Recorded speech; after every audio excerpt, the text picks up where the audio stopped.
The evening hung heavy with tension, a prelude to the storm brewing in our living room. "What do you mean she's moving in tomorrow?" I asked Greg, my voice barely containing the shock and anger. Greg didn't even flinch. "It's decided, Elise. Mom's coming to live with us." "It makes sense, especially now," he replied, his tone resolute. "How can you make such a decision alone?" I countered, feeling the walls of our home closing in on me. "What about our plans?" Greg wore that all-knowing look, the one that always set me on edge. "We'll convert your home office. It's the only logical solution," he said, dismissively adding, "You don't really need it. Besides, I pay the rent here, $3,000 a month. That gives me a say in how we use the space." I was stunned. This house, the one my parents had passed down to me, now felt alien, controlled by Greg's financial hold over it. "But this is my family home," I whispered, more to myself than to him. Greg's voice was cold, devoid of the warmth I once fell in love with. "Your family home or not, I'm the one footing the bills now. Get your stuff cleared out by tomorrow." That night, I couldn't sleep. The realization that our marriage was a facade built on the shaky grounds of financial power and silent submission hit me hard. The next morning, I woke up to the sound of my office being emptied. Marian, Greg's mother, arrived with her suitcases, an unwelcome guest in my own home. In the days that followed, the tension escalated. Marian's presence was overbearing. She rearranged the kitchen, criticized my cooking, and worst of all, subtly belittled me in front of our daughter Mia. I felt like a stranger tiptoeing around my own life. Greg became more distant, his conversations curt, his nights late. Our home, once filled with laughter and shared dreams, now echoed with the sounds of unspoken resentments and forced politeness. One evening, I overheard Greg and Marian discussing finances. "Elise doesn't contribute much anyway," Marian scoffed. "She should be grateful we're letting her stay." I felt a surge of anger. This was my family home, a place of cherished memories, now being reduced to financial transactions and power plays. The next morning, I confronted Greg. "I want to talk about the rent," I said, my voice steady despite the turmoil inside. This was my family's home.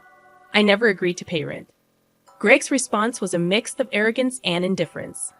"Well, things change, Elise. I'm paying the bills, so technically, it's more my house than yours now." That was the moment I knew our marriage, a delicate balance of love and compromise, had crumbled under the weight of control and disrespect. I called my father, Nolan, my voice shaking.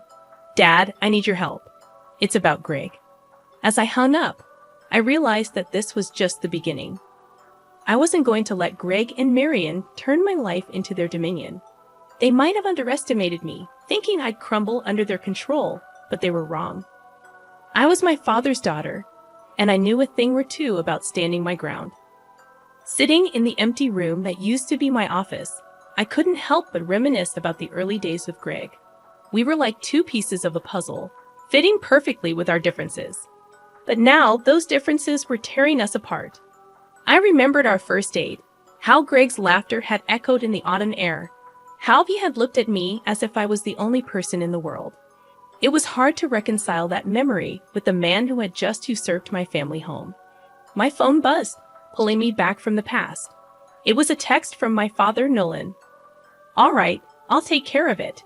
Meet me at the shop tomorrow." Nolan's auto repair shop had been a cornerstone of my childhood. It wasn't just a place of business. It stood as a testament to my father's hard work and dedication. Much like our family home, the shop held memories of a life once brimming with warmth and togetherness. The next day, I stepped into the familiar scent of oil and metal. Dad was beneath a car, his hands moving expertly as he worked. "Dad," I called out. He slid out from under the car, wiping his hands. "Elise, let's talk in the office." The office was a cozy space adorned with trophies from car shows and framed family photos. It encapsulated happier times. "I can't believe Greg is doing this," Dad said, his eyes reflecting a mix of anger and concern. "I know, Dad. I think it's time for some payback," I replied. Dad nodded, a determined look crossing his face. "What do you have in mind?" "I want Greg and Marian out of the house." But I want to do it legally. Make them feel the consequences of their actions, I explained. Dad leaned back in his chair, pondering. We can draw up a rental agreement, hike up the rent, make it impossible for them to stay. I felt a mix of relief and apprehension. This was the first step in reclaiming my life, but it also meant declaring war on Greg and Moran. Let's do it, I said, surprising even myself with the resolve in my voice. Over the next few days, Dad and I meticulously crafted the rental agreement, a strategic plan designed to legally corner Greg and Moran. I couldn't help but feel a sense of satisfaction imagining their faces when they would see the new terms. Meanwhile, back at the house, Moran's true colors began to shine more vividly. She complained about everything from the way I dressed Mia to the brand of coffee I bought. Her words were like needles, subtle but piercing. One evening, I overheard her on the phone. Yes, I finally got a lease under my thumb. This house will be ours soon. Fury and disbelief coursed through me. How could she be so callous, so manipulative? But her words also steeled my resolve. This wasn't just about me anymore. It was about protecting Mia from this toxic environment. The day arrived to present the rental agreement to Greg and Moran. I walked into the living room, the document in hand, my heart pounding. Greg, we need to talk about the house, I said, my voice steady. As Greg's eyes scanned the pages, I saw a range of emotions flicker across his face. Confusion, disbelief, and finally, anger. This is absurd. The rent's been raised tenfold, he exclaimed. I said, meeting his gaze, it's the market rate for this property. If you can't afford it, you'll have to find somewhere else to live. Greg's face turned red, his anger palpable. You can't do this to us, he protested. I can, and I am, I replied, feeling a sense of empowerment I hadn't felt in years. This is my family home, Greg. You've forgotten that, but I haven't. The days following the presentation of the rental agreement were a blend of silent battles and open confrontations. Marion's true nature, once hidden under a veil of polite intrusion, now emerged in full force. One evening, I was setting the table for dinner when Moran entered the kitchen. Her eyes quickly scanned the room, landing on the simple yet nutritious meal I had prepared. This is what you call dinner? She scoffed. Back in my day, we knew how to provide for our families properly. I clenched my teeth, forcing a polite smile. It's healthy, and Mia likes it, I defended. Marion snorted, dismissing my efforts with a wave of her hand. Children don't know what's good for them. It's up to us to teach them. Clearly, you lack that understanding. Her words stung, but I remained composed. I had learned that reacting to Moran only fueled her disdain. As the days went by, Marion's presence became more oppressive. She criticized my parenting, my housekeeping, even my choice of clothes. It was as if she was deliberately trying to provoke me. One afternoon, I returned home from a quick errand to find Mia in tears, and Marion sitting calmly in the living room reading a magazine. What happened? I asked, rushing to comfort my daughter. Your child is just being fussy as usual, Moran replied without looking up. I don't have the patience for such nonsense. I held Mia close, feeling a surge of protective anger. How could she be so cold towards her own granddaughter? Later that week, I had a meeting with a potential client for my small business. Marin, could you please watch Mia for a couple of hours? I asked, hoping for a bit of cooperation. Moran looked at me, her expression one of annoyance. Fine, but make it quick. I have plans later.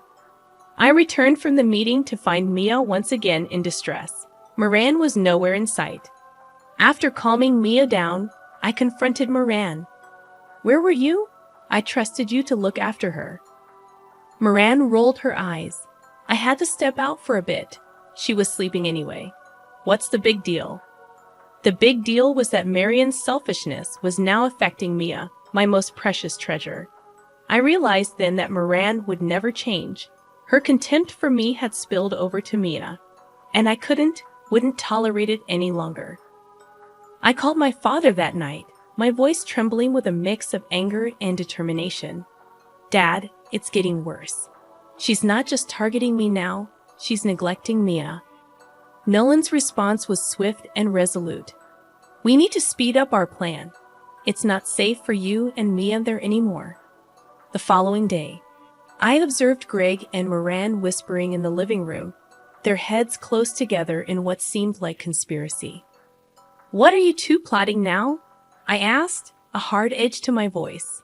Greg looked up, his expression feigning innocence. Just discussing some financial matters, nothing for you to worry about, he replied. But I knew better. The rental agreement had unsettled them, and now they were scrambling.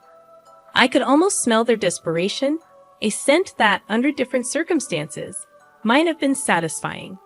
Instead, I felt a cold resolve settling in my heart. They had underestimated me, thinking I would crumble under their pressure. But they were wrong. I was ready to fight back, not just for myself, but for Mia.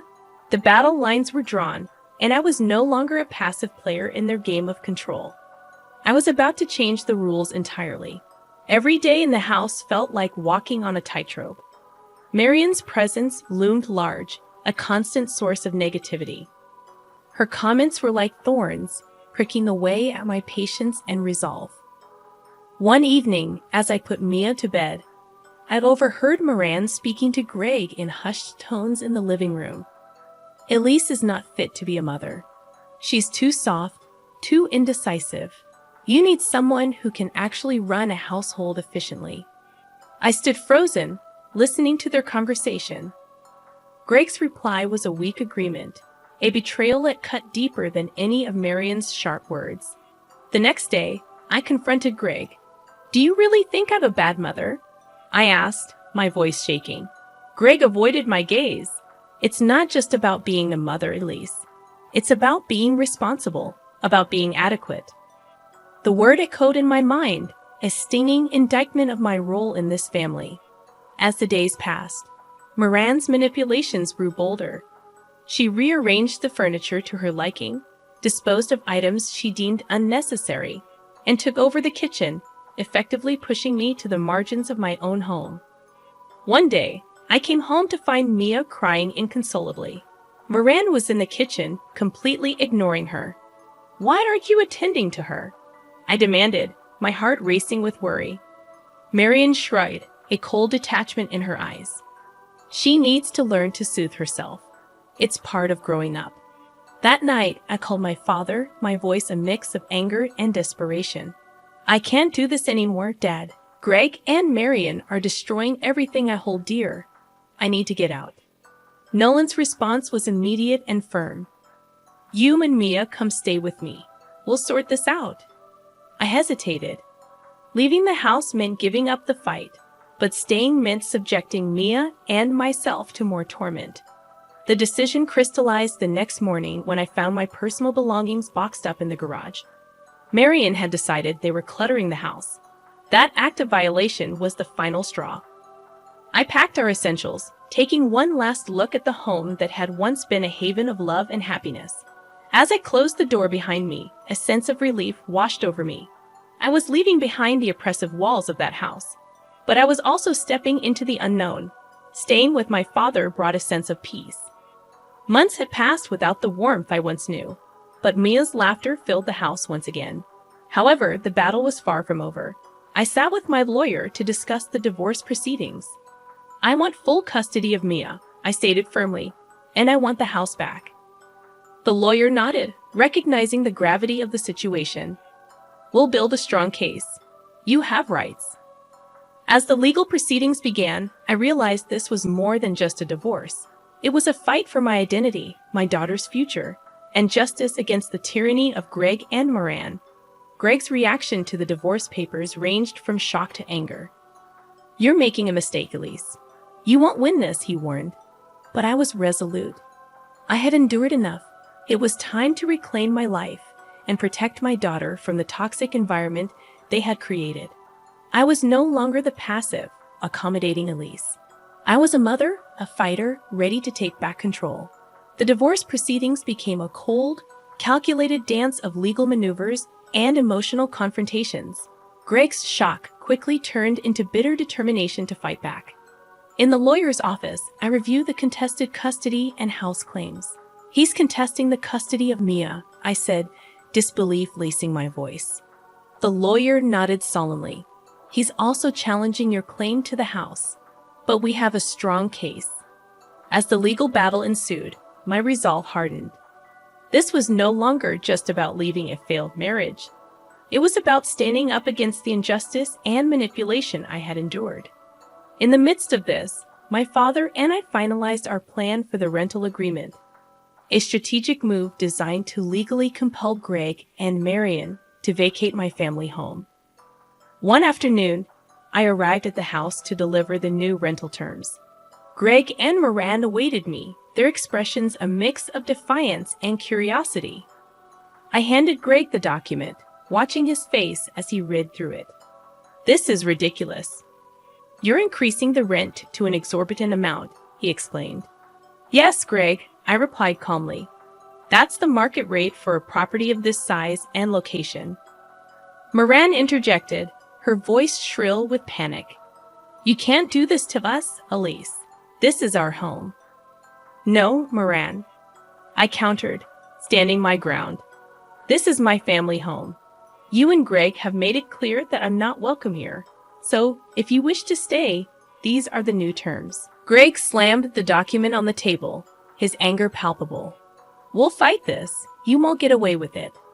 But behind his words, I sensed his fear, the realization dawning on them that they were losing control. As I left the house, a bittersweet feeling enveloped me. Reclaiming my home was a significant step, but Mia's abandoned toys in the living room reminded me of the personal cost of this battle. The days that followed were a whirlwind of legal appointments and emotional upheaval. I clung to Mia, her innocence and love anchoring me in the storm. During one of the hearings, Greg's true colors came to the forefront. "Elise is unstable, Your Honor," he claimed. "She's not fit to be a sole custodian." My heart pounded as my lawyer countered his baseless accusations with evidence of my stable income and loving relationship with Mia. In a subsequent meeting, Greg's lawyer proposed a settlement. Greg is willing to relinquish his claim to the house in exchange for joint custody and a reduction in the rent, he said. I hesitated, torn between the desire to end this battle and the need to protect Mia from Greg and Marian's toxic influence. But then I remembered Mia's tears, Marian's callousness, and Greg's betrayal. This was about justice, setting an example for my daughter. "I refuse," I said firmly. "I will not compromise on Mia's well-being or my family home." The decision to continue the fight was difficult but necessary. I was no longer the woman who tolerated disrespect and manipulation. I was fighting for my rights, my daughter's future, and the dignity that Greg and Moran had tried to strip away from me. The battle lines were drawn, and I was ready for whatever came next. The day of the final confrontation arrived like a storm on the horizon. Armed with legal documents, I stood at the doorstep of what used to be my sanctuary, now a battleground. Greg opened the door, his face a mask of defiance, Moran hovering behind him, anxiety evident in her eyes. "What do you want, Elise?" Greg asked, his tone icy. "I'm here to finalize the arrangements," I said, handing him the updated rental agreement. As he read, his expression shifted from confidence to disbelief. "This is absurd," he explained. "You're demanding a rent that's beyond unreasonable." "It's the market rate for a property of this size and location," I replied steadily. "If you can't afford it, you'll have to vacate." Moran stepped forward, her voice trembling. "You can't do this to us. We have nowhere else to go. That was your choice when you decided to push me out of my own home," I said, meeting her gaze. Greg slammed the document on the table. "We'll see what the court has to say about this. You're not going to get away with trying to evict us. This ceased being your home when you chose to disregard my rights and my feelings," I retorted. The air thickened with tension, the once familiar living room feeling like a foreign land. Memories flooded back, but now it was just a shell housing bitterness and betrayal. As I turned to leave, Marian's voice stopped me. "Elise, please, we can negotiate. There must be a way to resolve this," she pleaded. I paused, considering her words. Then, with a resolve that surprised even me, I said, "There's nothing left to negotiate. You made your decision when you chose to side with Greg against me and Mia." With that, I walked out of the house, leaving behind the echoes of a life that no longer existed. The days that followed were a mix of relief and uncertainty, but my resolve never wavered. Eventually, the court ruled in my favor. Greg and Marion were given a month to vacate the property. The news hit them like a tidal wave, washing away the last vestiges of their control and arrogance. As I stepped back into my family home, now empty of their presence, a sense of peace enveloped me. It was not the peace of victory, but the peace of justice served. I walked through each room, reclaiming the space that had once been ours, mine and Mia's. The walls that had witnessed so much pain now stood as silent sentinels to a new beginning. I knew the road ahead would be challenging, with wounds to heal and memories to reconcile. But for the first time in a long while, I felt a sense of hope. I had fought against the odds, stood up to the tyranny of Greg and Moran, and emerged stronger. This was more than just a legal victory. It was a reclaiming of my life, a testament to the strength I never knew I had. The dust had settled, the legal battles were over, and the once turbulent house was now calm. As I stood in the empty living room, the memories of what had transpired echoed in the silence. Maya played in the corner, her laughter a balm to my weary heart. Watching her, I realized that this struggle, though fraught with pain, was necessary. It wasn't just a fight for a house. It was a battle for our future, for our peace. The day Greg and Murray left, I saw a glimpse of realization in their eyes, a dawning understanding of the consequences of their actions. Moran looked back at the house, her expression one of loss and regret. Greg, defeated and subdued, didn't meet my gaze. In the weeks that followed, I focused on rebuilding my life. I returned to my small business, finding solace in the familiar routine and the support of my regular customers. Mia thrived in the newfound stability, her resilience a testament to the strength of our bond. One afternoon, as I was closing the shop, a familiar face appeared at the door. It was Greg. He looked different, the arrogance replaced by a certain humility. "Elise," he began awkwardly. "I wanted to apologize for everything." I listened, a mix of surprise and skepticism. "Why now, Greg?" He sighed, a deep, weary sound. "Losing the house, the divorce. It made me realize how wrong I was, how much I lost because of my pride and my mother's influence." I considered his words, the years of pain and struggle flashing through my mind. "Your apology doesn't change what happened, Greg, but I accept it for Mia's sake." Greg nodded, a look of relief passing over his face. "Thank you, Elise, and I'm sorry truly." As he walked away, I felt a chapter of my life closing. Greg's apology didn't erase the past, but it offered closure, a finality to the turmoil we had endured. In the months that followed, I renovated the house, turning it into a home once again. The walls were repainted, the rooms refurnished, and new memories were made. It became a sanctuary for Mia and me, a place of healing and growth. I'd often sat on the porch, watching Maya play in the yard, reflecting on our journey. The challenges had been immense, but they had also revealed a strength I never knew I possessed. I had stood up against injustice, fought for my rights, and reclaimed my life from those who sought to control it. In the end, this was more than just a story of revenge. It was a tale of empowerment, of rising above the trials and tribulations to forge a better future for myself and my daughter. The house, once a battleground of conflict and manipulation, was now a haven of peace and hope. It was a reminder that sometimes the hardest battles lead to the most rewarding victories. As the sun set, casting a warm glow over the yard, I held Mia close, grateful for the journey that had brought us here. We had overcome, we had triumphed, and we were finally home.